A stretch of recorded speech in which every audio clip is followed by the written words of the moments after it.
بسم اللہ الرحمن الرحیم۔ السلام علیکم۔ سود کھانا۔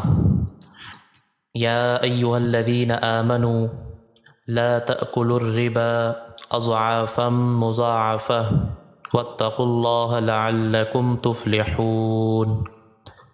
اے لوگو جو ایمان لائے ہو، یہ بڑھتا اور چڑھتا سود کھانا چھوڑ دو اور اللہ سے ڈرو، امید ہے کہ فلاح پاؤ گے۔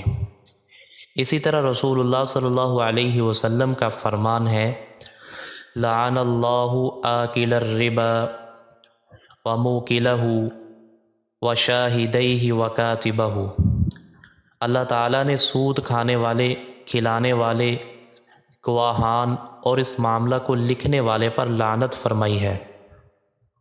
آپ صلی اللہ علیہ وسلم کے اس پیارے فرمان میں سود کھانے کی مذمت بیان کی گئی ہے کہ سود لینے والا، دینے والا، اس کا گواہ اور اس کا معاملہ لکھنے والے، ان سب پر اللہ تعالیٰ کی لعنت ہے۔